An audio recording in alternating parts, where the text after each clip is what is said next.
This episode is brought to you by our sponsor, ilovefancydress.com. Now, if you're looking for a fancy dress costume for book day or Halloween or just general cosplay, this is the place you need to go. They have got everything you could possibly imagine, whether it's fully licensed merchandise you're after, licensed costumes of people like Johnny Bravo, or even the fully licensed Michael Myers mask. They've got you covered. Also, it doesn't stop there. They do Halloween animatronic props, party accessories like party bags. They do pretty much everything you need to host the perfect fancy dress or Halloween party. Not only that, they've allowed us to give you a discount. So when you go and have a browse, because you will find something you like, when you reach checkout, use the code HOH SALE. That's HOH SALE, and you will get 10% off your whole order, and I think that's fantastic. So that's ilovefancydress.com.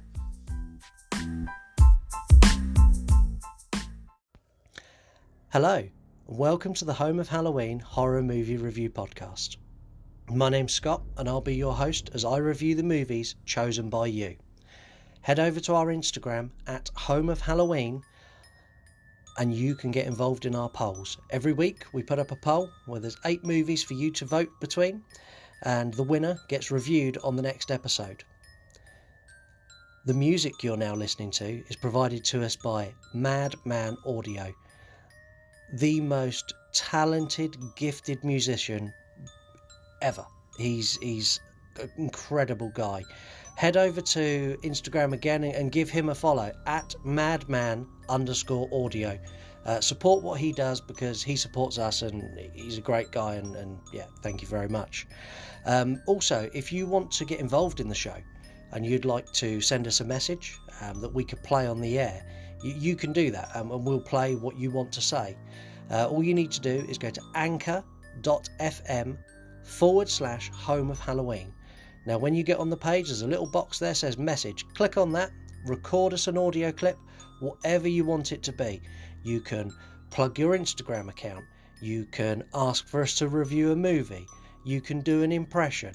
Whatever you want to do, leave us a message. We'll give it a listen. If your message is up to scratch, which to be fair, most of them are, we'll give you a play on the air and you can actually be part of the show and heard by our listeners too. Anyway, that's enough waffling from me. I think it's about time we get straight into it and start the review. You want to die tonight? Hello and welcome to this episode. As you can hear, we've undergone some more changes to the beginning of this show. I'm constantly trying to improve this podcast and make it better, and that means making audio better and obviously having the sponsors that allow me to get a little bit of cash to put back into this podcast and make it better for you. Madman Audio's music is a big part of our intro, and a huge thank you to him. I spoke over most of it on the intro today, but for the outro I'm going to play that track in full, uninterrupted, without me speaking at all, because I think you all need to hear what he can do. You all definitely need to go and follow him at madman_audio on Instagram. Check out what he does. His stuff is outstanding. And I'm not just saying that because he does our music. He is really, really, really talented. So go and give him a follow and listen and see what he does. Anyway, today we are reviewing a movie. Now, this movie went up on our Instagram poll at the beginning of this week. It was the tightest fought poll final we've had, and received the most amount of votes we've ever received on any of our polls we've done on Instagram on anything at all. So the final was between Child's Play, the remake with the Buddy doll, and the original Paranormal Activity. The Instagram poll ended in a tie. That they both received 50% of the votes, which left me with a bit of a dilemma. So what I done is I turned to our followers over on Twitter and I reissued the poll, and by a whisker, and I mean by a whisker, we're talking 1, maybe 2 votes across both polls, Paranormal Activity won. So today I'm going to review the original Paranormal Activity. There's not going to be a guest today because we're going to do something a little bit special a bit later on. We've got a couple of guests that want to come on the show.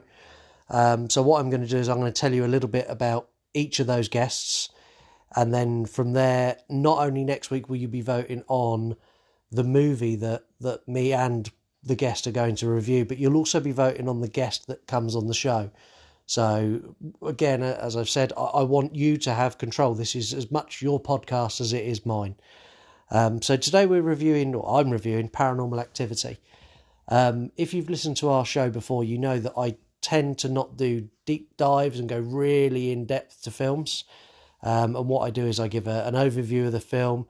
I pick out some key points. I give a couple of spoilers away, but nothing that's drastic. And then I score the film. I'm going to do something different today, something I've not done before. I'm going to do a brief overview of the film. I'm going to give it a score. I'm going to give you some facts and some interesting things that you might not know about Paranormal Activity. And then I'm going to do a real deep dive. I'm going to look at the film as a whole and point by point, and there's going to be lots and lots of spoilers. And the reason I'm doing this is I've spoken to lots of people about Paranormal Activity in the last couple of days. And for people who are non-horror fans, this is one of the most avoided films ever. And it shouldn't be. It really shouldn't be. This should be something that a non-horror fan watches because it's a scary movie. And if you want to get into horror, I would say this is a film to watch. So what I want to do is I want to give as much information as I can for the people who would not normally watch this, in the hope that they will then go and watch this film.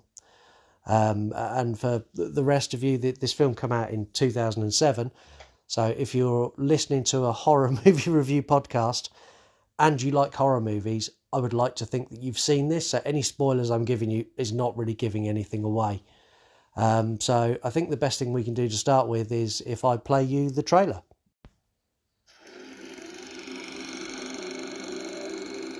High def camera on. My girlfriend Katie, she thinks there's something in the house. I don't know. You believe me, right? I think we're gonna have a very interesting time capturing whatever paranormal phenomena is occurring, what is not occurring. Windows are locked, doors are locked, alarm is on. Hearing a weird sound. Something's here. I feel it breathing on me. There's footsteps in, but there's no footsteps out. Oh, God. Oh, my God. If you do try to play games with it, that's inviting it in.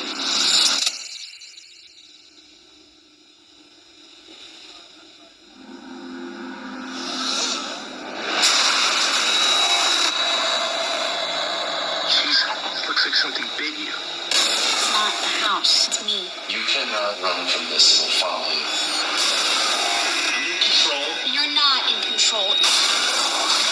What's happening to me? This thing left a message. If it's not a ghost, what is it?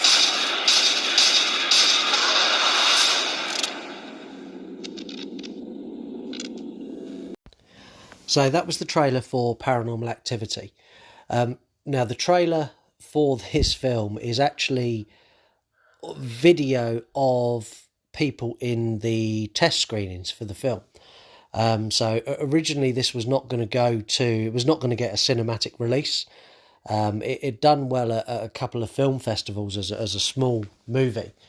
And on the back of that, they put it in front of some test audiences, and the reaction was incredible. So all of the screams you hear in the trailer are the test audiences. And if your trailer for a film is video clips of people watching the film and screaming and crying and cuddling and hiding behind coats, then it's normally a pretty good sign that it's going to be a good film. Paranormal Activity is set in 2006, so the year before it was actually released. It's set in San Diego, where Mika and his girlfriend Katie move in together and become increasingly disturbed by a demonic presence. Now, this movie is effectively a found footage film, but not in the sense of a found footage film. So if you think found footage, you think Blair Witch, you think shaky camera and a lot of moving around. And I know a lot of people get the sort of motion sickness vibe from these type of films. And I do as well. I like the Blair Witch, but there's others that I've watched that the camera's just moving too much, and I really don't like it.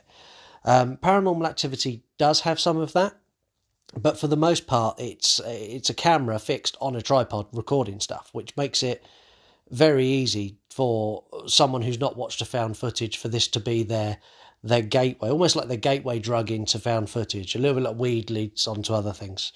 So I think is for a starting movie for someone who wants to get into horror, this is a good film to show them.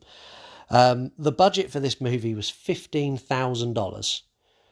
And you heard me right, that's $15,000. Not million, $1,000. The worldwide gross for this movie was just shy of 194 million, which makes this the most profitable on return horror movie ever made. And I think it's either the most profitable movie ever made, or it's definitely in the top few. With the marketing for this, Paramount Pictures went to a great effort to almost market this in the same way the Blair Witch was marketed, that it was found footage. So at the beginning of the film, the opening bit is a thank you to the family of Mika and Katie for allowing Paramount Pictures to use their footage and share it with a wider audience. The actors who play Katie and Mika, they are actually Katie and Mika, so they used their real names, as did the other actors and actresses in the movie.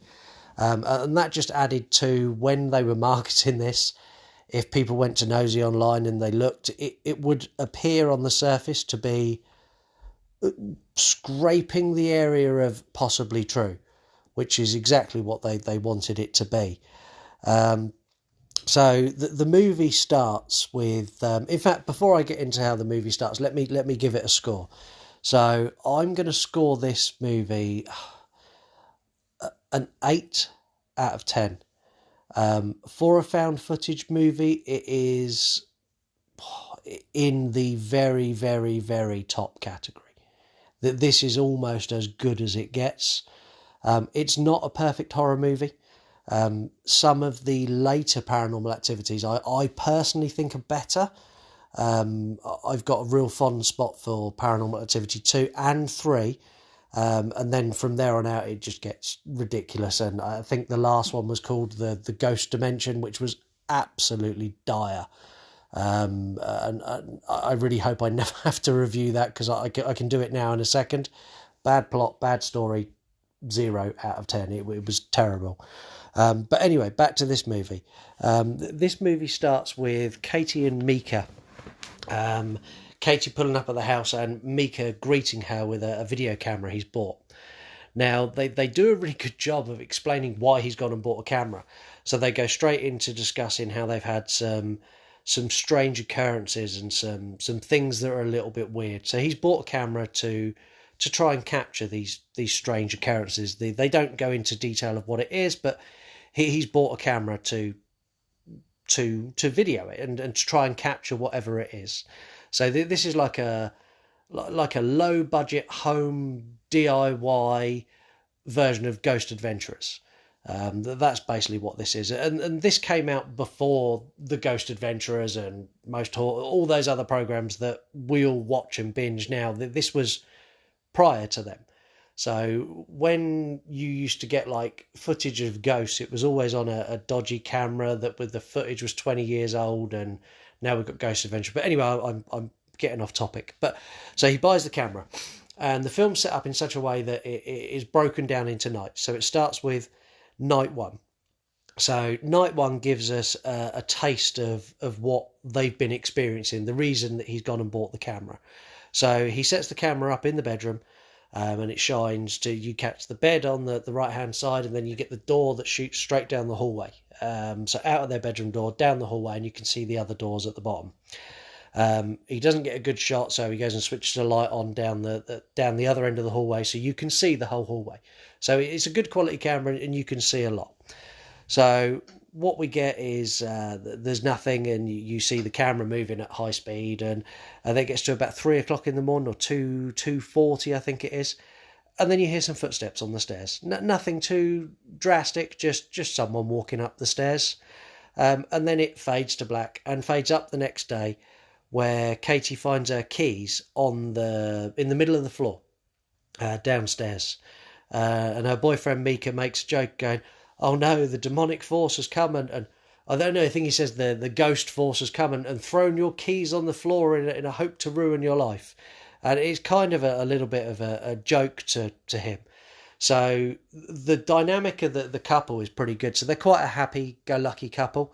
Mika, you get the distinct impression very quickly that he's very much science. He wants to get a camera, he wants to get audio equipment, he wants to prove it through science, whereas Katie's a little bit more spiritual. And because of this, Katie has arranged for a psychic to come and visit the home. This is a guy called Dr. Fredericks, who again is played by Mr. Fredericks. So the doctor comes to the house, and he has a sit down with Mika and Katie, and they discuss their relationship and what's been going on. And the doctor quite quickly, and I mean really quick, in probably a 3-minute scene, decides it's a demon and says he's going to recommend one of his friends. They contact one of his friends instead because he can't help them. So he basically leaves them with that. But more importantly, in this section, we find out that this has happened before to Katie. So Katie has had a haunting started when she was 8, around the time there was a house fire, and then periodically through her life she's had periods where something has haunted her. And that's what led Dr. Fredericks to say that this is a demon, because it's haunting Katie as opposed to the property. So again, there's a lot of fading to black and fading back up for them to break the days. So we fade to black and we fade up again at night 3. So night 3, they've got themselves set up in bed again, the camera's set up, and they go to sleep. And what happens now is you get a good 2 minutes of nothing. You're watching a screen for 2 minutes in a movie where nothing happens. No one moves in bed, nothing at all. And then the door moves. It goes open a bit, and then it goes closed a bit. And that's it. That's all that happens. And I've got to say that the filmmakers made an incredible job of building tension. So when they're leaving an audience staring at a screen that's doing nothing for a good 2-3 minutes, and then something happens, that something that happens, even though it's so minute, is so much more magnified. That atmosphere they've built is brilliant. So we fade to the next day, where Mika shows the footage to Katie. And Mika's really excited. She's like, "This is so cool. Can you get the ghost to come back again?" And she's like, "You just don't need to fuck with this. Don't fuck with it. Just leave it alone." And then she has a bit of a stomp, and she stomps upstairs. And then there's the first big tease. There's a huge scream. And Mika goes running up the stairs thinking something terrible happened. Maybe the ghost has come. And it turns out to be a spider. So Mika disposes of the spider while doing what most guys would do, having a bit of a chuckle at their girlfriend who's scared of the spider. So then from here we jump again, and we jump forward a little bit further this time. So we jump to night 5. Katie awakes with a jump, sort of almost like Undertaker style, bolt upright. Sorry, that was a wrestling reference for those of you who don't know. So she sits bolt right upright. They both sat there. He's woken up. She woke up Mika with a jumping, And then there's a big bang. When I say big bang, think banging a shoe on a coffee table, that kind of bang. Mika jumps straight out of bed and goes to investigate. And this is one of the things that niggled me about the film. So he gets up to go and investigate. He knows he's got a ghost. And at what point did he turn a single light on? He went all the way down the hallway, all the way down the stairs. And he doesn't turn a light on until he gets into the kitchen. It's like, if that was me, I'd have been up, every single light would have been on, and I'd have been having a proper look. But then there's nothing else that happens. And on their way back to bed, Mika says, "Is that all you got?" To which Katie again is like, "Oh, for fuck's sake, Mika, you need to leave this shit alone.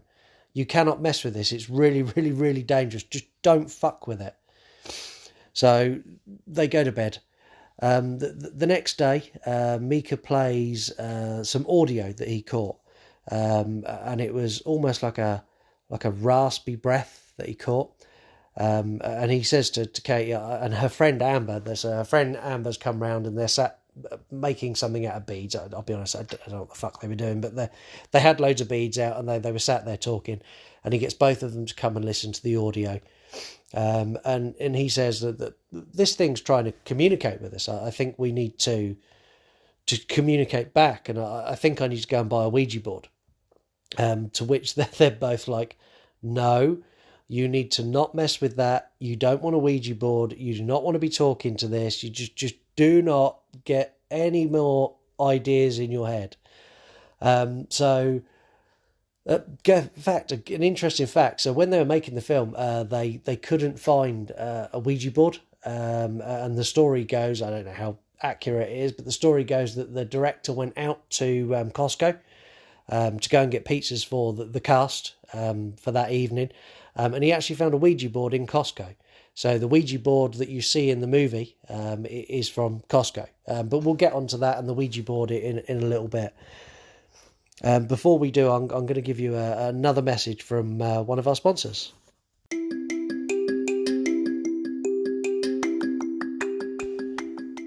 Do you like taking walks? Do you like walking from the bus to your job, or the train to your job, or just generally walking to the shop? No, me neither. Well, with our sponsor shockwheels.com, you don't have to. Head over to Shockwheels because they are the home of electric scooters.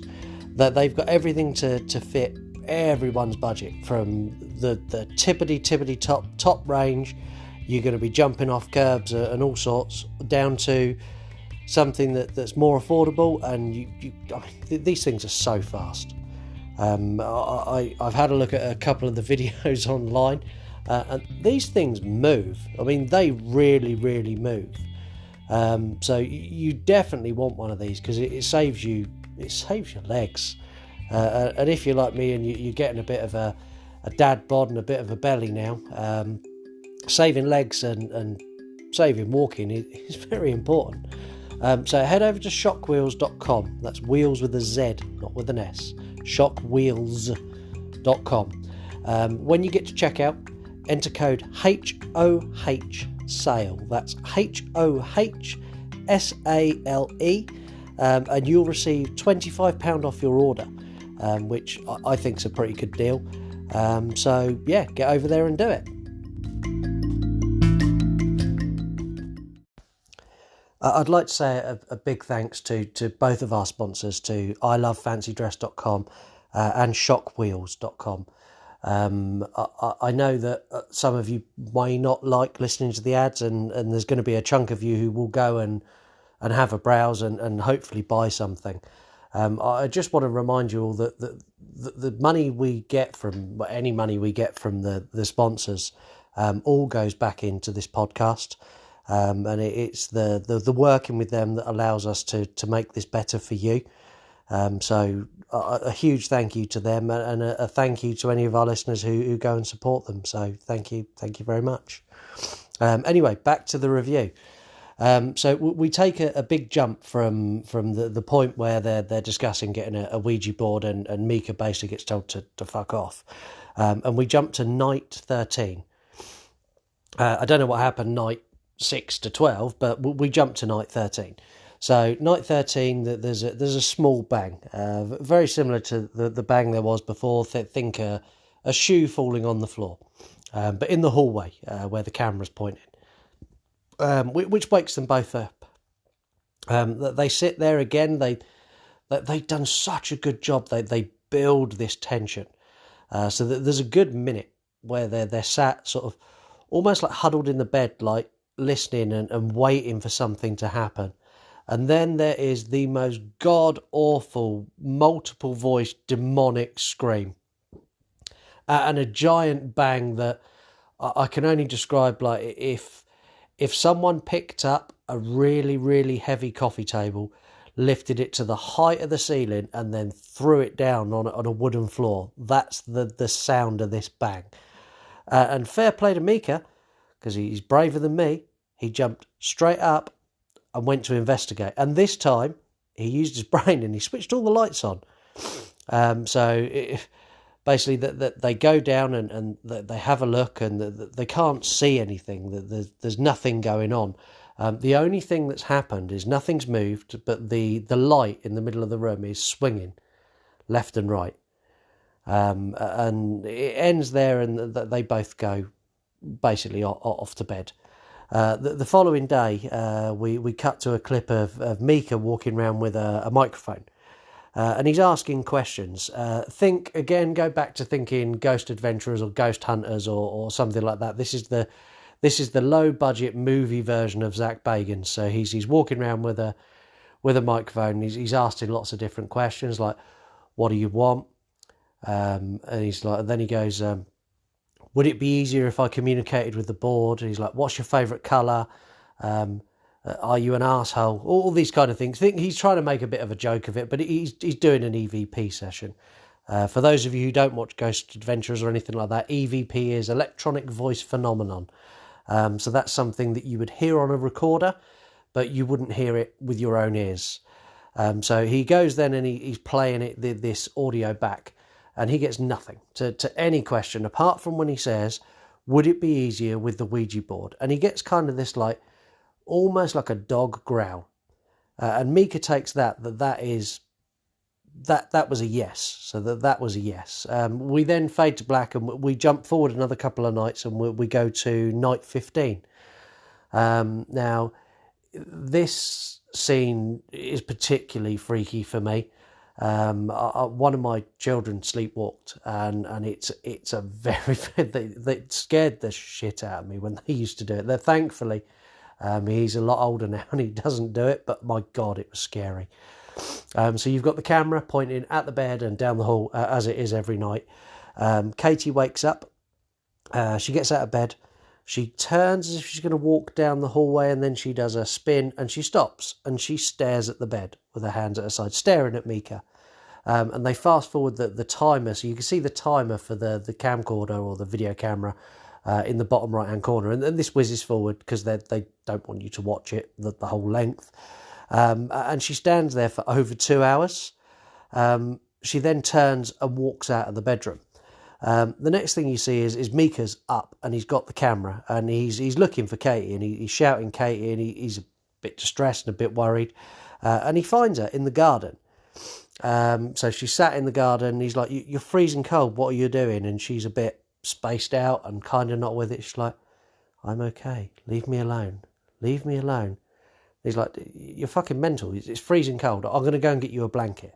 So with that, he goes in to get a blanket, and as he walks into the downstairs, there's a bang upstairs, a big bang. And by this time, Mika's getting a bit pissed off now. So Mika shoots up the stairs, throws open the bedroom door, and there's nothing there. And as he turns around, Katie is right behind him.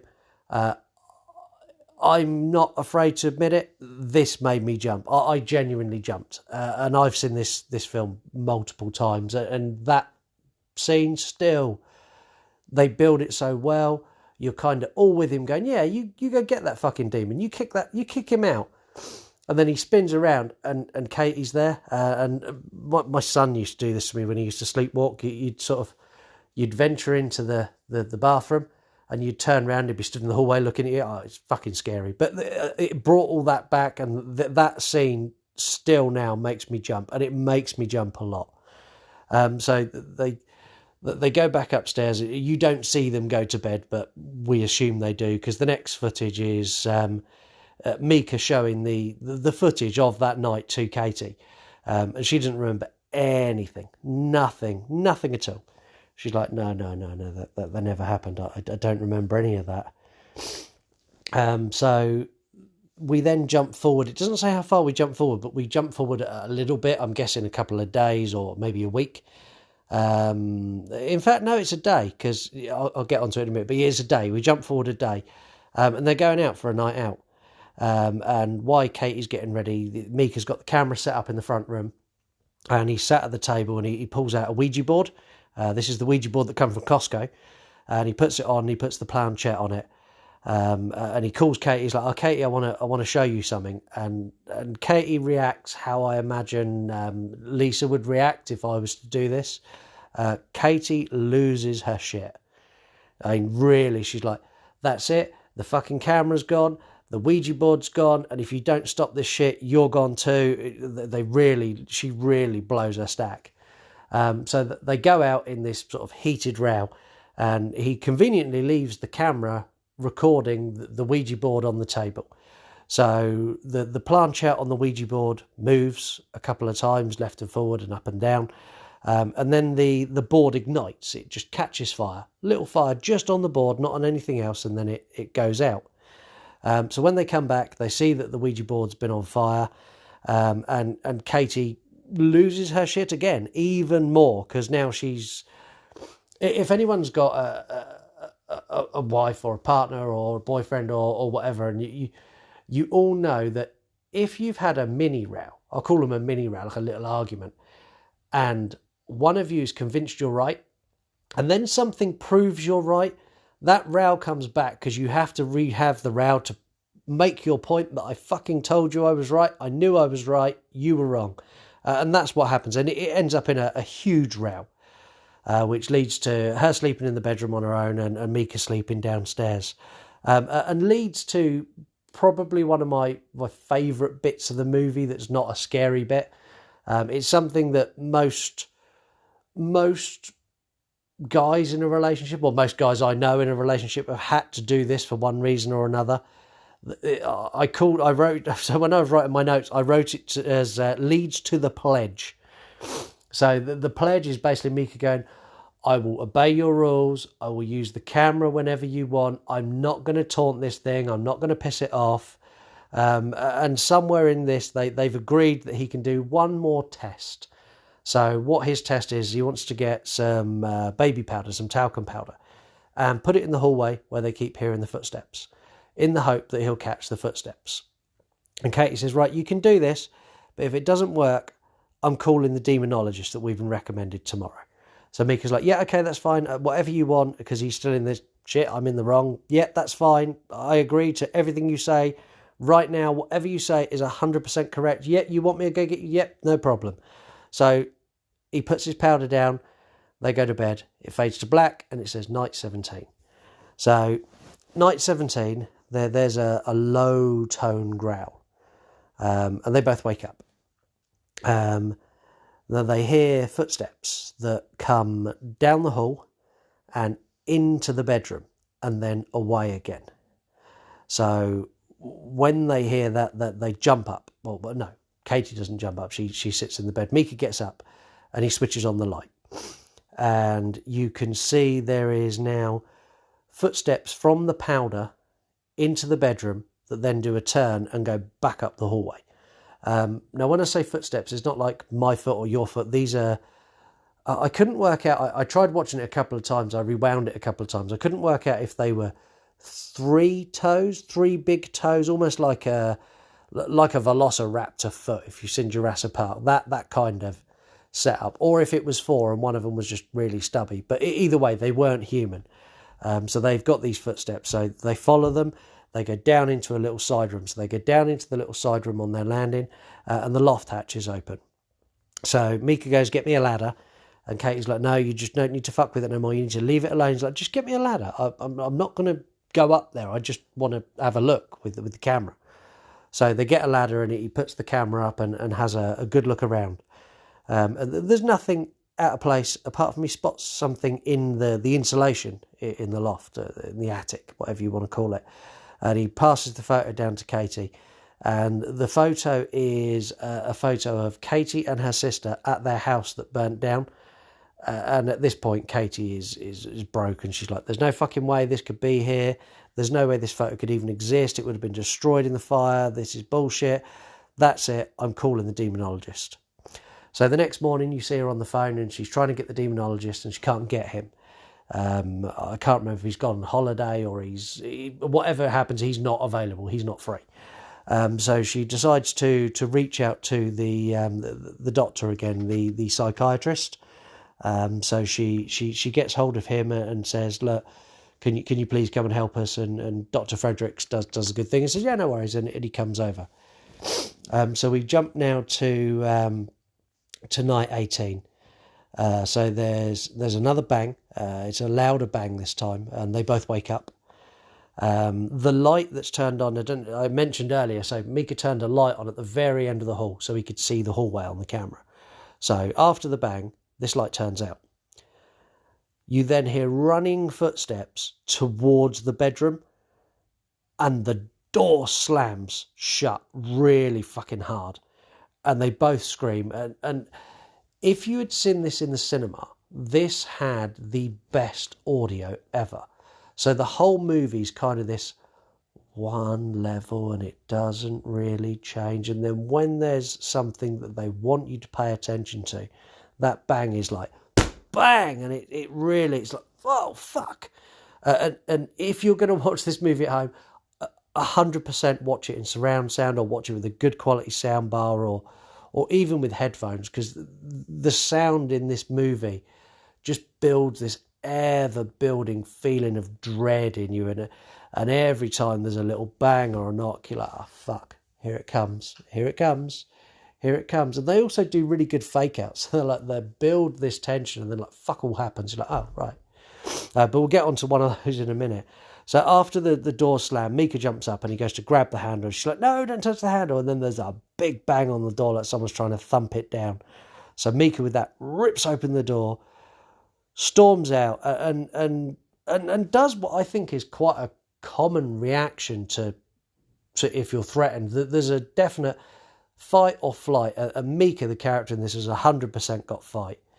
Because he comes out and he's like, the fuck you doing banging my door? You fucking want to have it? Is this all the shit you got, bro? And he really loses it. And Katie loses it. She's like, you need to leave it alone. Stop telling it. And it leads to them sort of kind of half sleeping downstairs and not really getting any sleep at all. So it then goes to the day. And they're chilling downstairs. And this is where they do the really good fake out. So all the way through the film, it's been nighttime is the time that this thing's coming to fuck you up. All of a sudden they're sat down on the sofa and there is an almighty bang upstairs, and they're like, shit.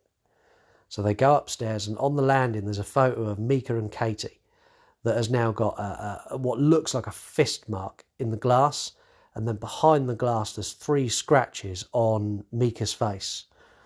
And Katie's like, this shit never happened during the day before you got that camera out. And then she's like, oh my God, I can feel it. I can feel it. And then you see her hair move. And she's like, I can feel its breath. And then they shit themselves and they run downstairs. And then from there, we jump forward to later that day where Dr. Fredericks finally arrives. And if you're watching the movie for the first time, and I know when I did, I was like, oh, cool, the doctor's here. He's gonna tell them what to do, and he's gonna help them sort this out.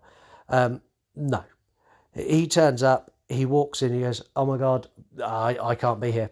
You do not want me here. All I'm doing is pissing this thing off. My colleague, the demonologist, is back on Monday, 4 days time. Give him a call. I can't help. I've got to go, and I've got to go right now. And with that, he's out the door. And that's them then in a blind panic, an absolute blind panic. Chilling, heart pumping, and good. And that leads us into night 19. Now, night 19 is one of the, if you're watching this is one of the scariest nights for me. I mean, this scene, this night 19 scene, really gave me the shits, because now Dr. Fredericks has been and he can't help, and the demon's heard that he can't help. This demon's like, oh fuck me, it's party time. So it starts off with them in bed, camera pointing down the hall, and this is the longest teasing they do in the film. So we're probably talking a good 3 minutes with nothing, no movement at all. And then you get the covers kind of waft up. It looks like if you were to blow a air under a cover, it looks like that. And then the covers flip over, like this thing's got into the bed. And then at the end of the hall, the light goes off and on. And then, no, the light goes on. Sorry, the light's off. I can't remember why the light was off, but the light was off. But the light goes on. And then there's 3 knocks, which if any of you watch Ghost Adventurers or any show like that, so 3 knocks is meant to be a demon mocking the Holy Trinity, the Father, Son, and the Holy Spirit. Then the light goes off, and then there's this dark shadow that just drifts over the white bedroom door, and it's done so well. It's so subtle that if you blinked when you watch this, you will miss it. And it's not done for a big scare. It's done to make the audience go, oh, fuck. And that's what it done. Even watching it now, it's still a fuck. I don't like that. So the next day, there's a footage reveal, and Mika shows Katie. This is one thing I struggle with. I mean, if Lisa was terrified of something that was tormenting her, I don't know if I would spend every morning after her terrifying night before showing her what had actually happened. I don't know if I would do that. I'll just keep it to myself. But anyway, so Mika's sat down and he's worked out. He's been sat pissing around with the Ouija board where it's left scorch marks on it, and watching the tape and drawing on the Ouija board in marker pen. And he's worked out that the demon had spelt out Diane. And he'd done some digging online. He found a woman called Diane who had exactly the same experiences, which led to an exorcism, and she died in the exorcism. And he uses this as his hammer to say to Katie, this is why we need to deal with it ourselves. We don't need no demonologist. We don't need no one else. We got this. We got it under control. And then we fade into night 20. So this is a terrifying night. This is one of the most terrifying scenes, and really visceral, and it plays on almost like a primal fear.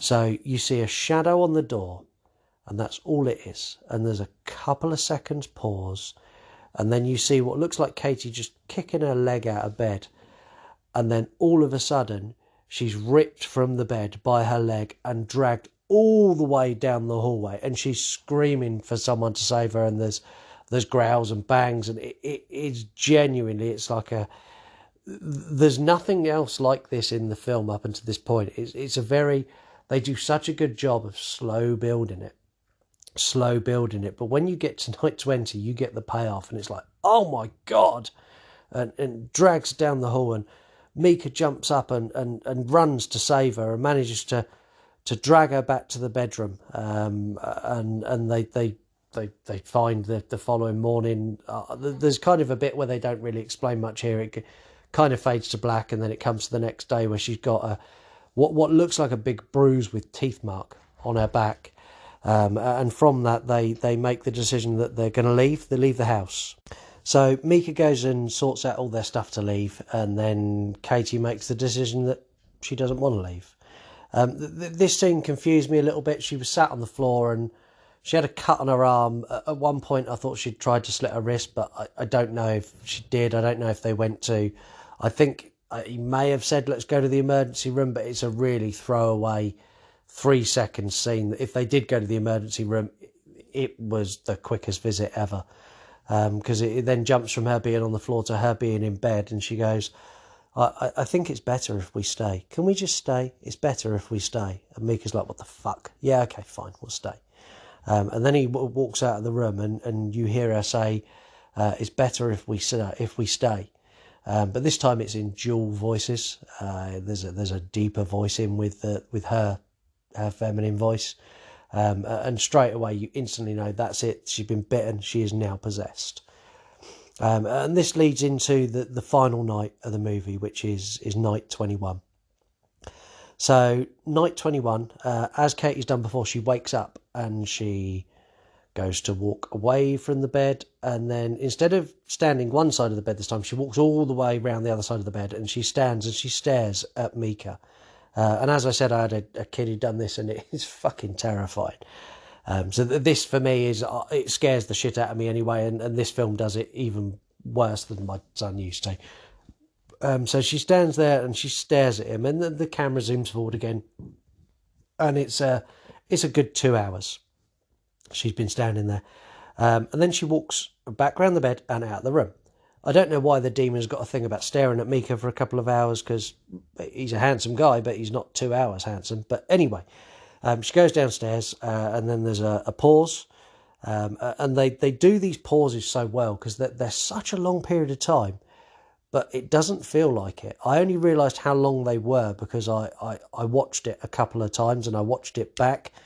These pauses are 2, 3, sometimes 4 minutes long, and all you're doing is just staring, and all that's happening is you're going, it's going to happen, it's going to happen, it's going to happen, and then all of a sudden on this occasion there is a huge blood-curdling scream. Think Psycho scream. That's the scream that comes from downstairs. So Mika's out of bed, straight downstairs to the rescue. You hear what sounds like a tussle or a fight with some growls and some bangs, and then just dead silence. And after the dead silence, again, they leave it a good couple of minutes. And then you hear footsteps downstairs. The footsteps climb the stairs. And as they get to the point where you should be seeing something on camera, all you see is Mika's body flies through the door, across the room, and bang, hits the camera. Katie is then stood in the doorway, and she's got blood on her top, and she comes over and she kneels down by Mika and smells him, then looks at the camera, smiles, and screams and lunges towards the camera, which in the cinema was an amazing jump scare. On my TV at home, it was that jump scare was kind of a little bit lost, I think, because I knew it was coming. I knew that was the ending.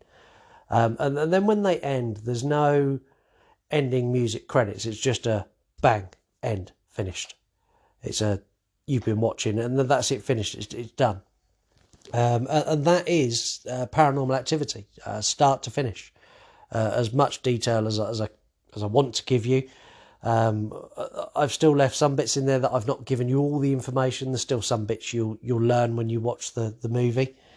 There's a new thing I want to add to this episode. So there's a couple of new things. So one is I'm going to start giving movies a fear rating.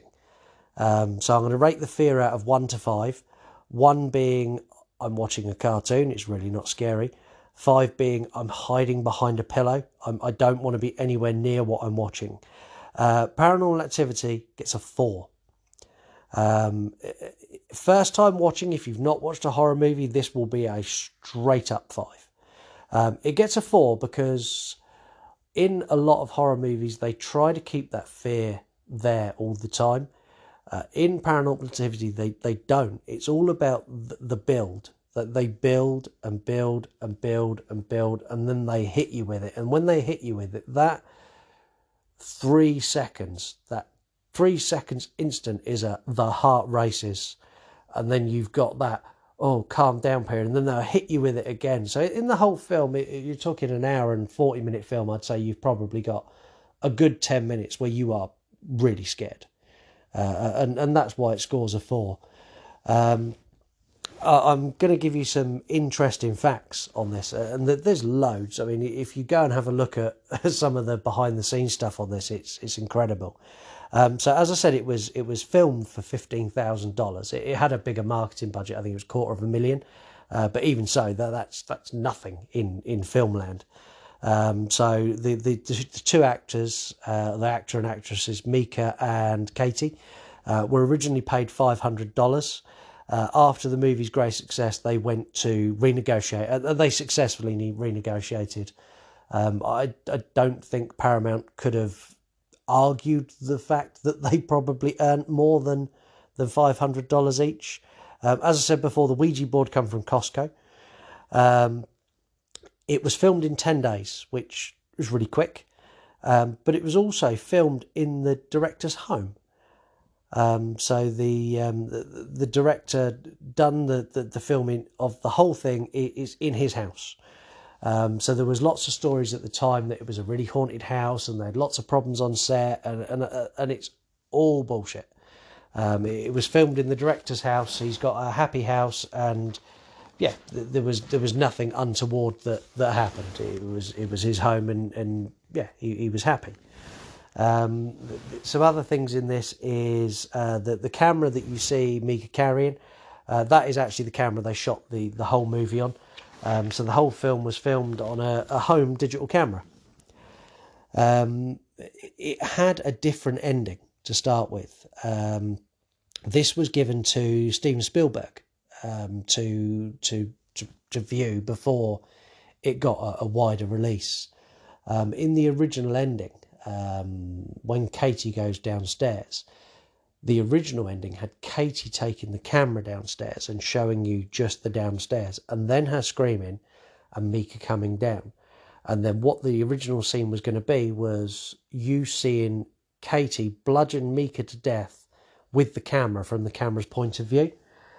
When they showed it to Steven Spielberg, he said that he didn't think that was a good idea. He liked the fact that everything was kind of hidden. And he said, and he thought revealing it that much at the end would kind of cheapen it a little bit. And I think he was right. There's actually about 5 different alternative endings for this film.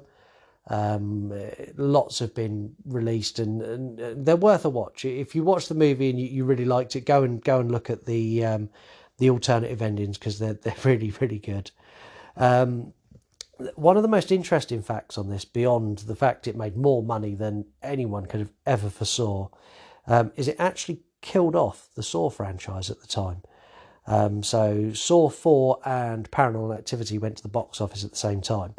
And the Saw franchise, Saw 4, they expected Saw 4 to be the biggest, best Saw, and it was going to smash all box office records for horror movies. And this little unknown movie that had done okay at a film festival come out of nowhere and destroyed it. And on the back of that, they wound back on the Saw franchise and they stopped making any more. Another new feature I'm going to add is it's called the 3-word review. This week's 3-word review is brought to us by one of my boys, Calvin. So he sat and watched this with me, and I'm going to give you his 3-word review now. And that pretty much covers it. 100% covers this movie. It is chilling. There are parts that it is heart pumping, and I would say good is an understatement. But yeah, it's definitely good. So I said we were going to talk about potential guests. So I've got some people outside of my network who have asked to come on the show, and at the moment I'm holding them at bay because, as I've said before, we're called Home of Halloween, or I called us Home of Halloween, because there's lots of people within our family and our extended family who are Halloween and horror movie mad. 2 of those are desperate to come on the show. So one is actually my future mother-in-law.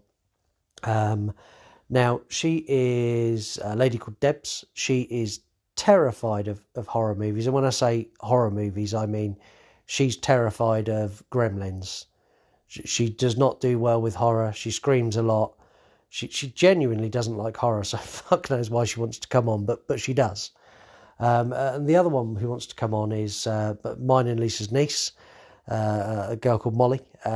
She likes horror movies, isn't scared by horror movies, and yeah, a typical late teens sort of behaviour. Yeah, I ain't scared of nothing.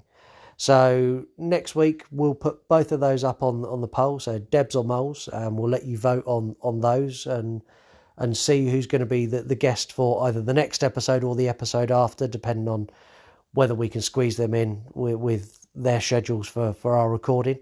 And we've had a caller this week as well. So we've had a new caller in, so I'm going to play you that message now.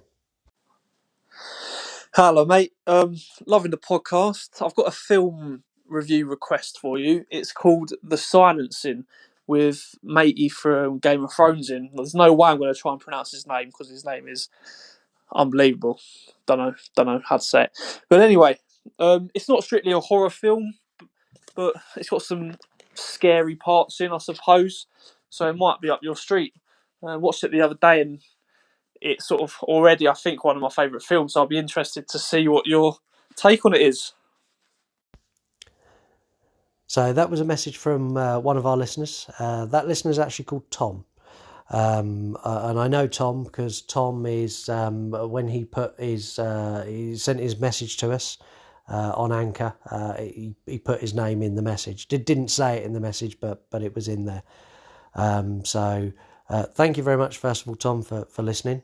Thank you again for sending us a message. I said at the beginning of the show, but if you would like to send us a message, go to anchor.fm, that's anchor.fm/home of Halloween.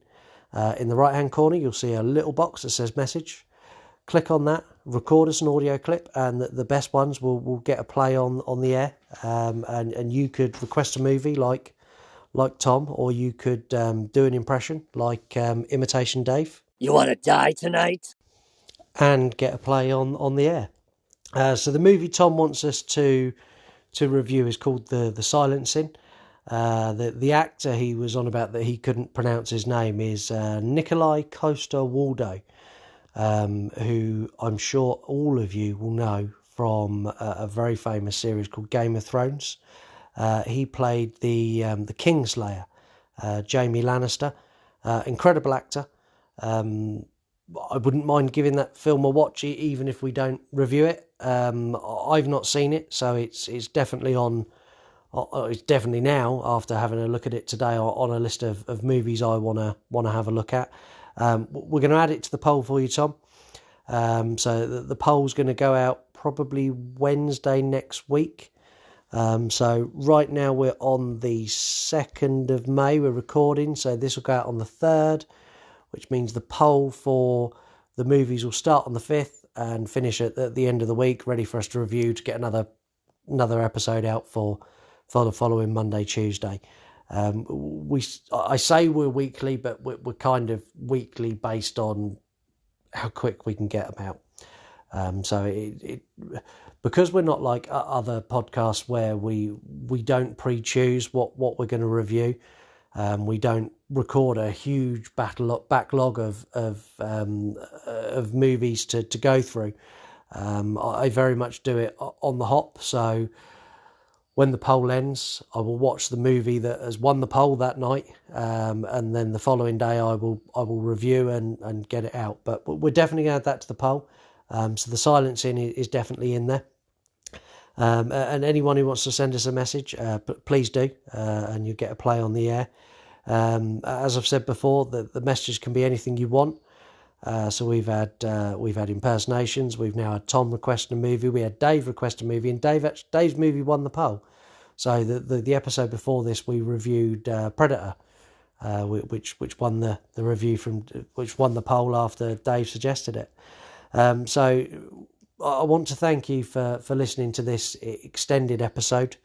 As I said at the beginning of the show, we're going to play you out with the music from Madman Audio.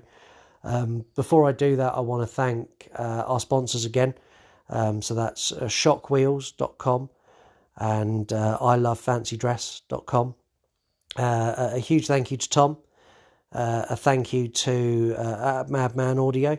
A thank you to all of you for listening to me, and I hope you tune in next week for the next episode. Give us a follow on Instagram at Home of Halloween. Get involved in the polls.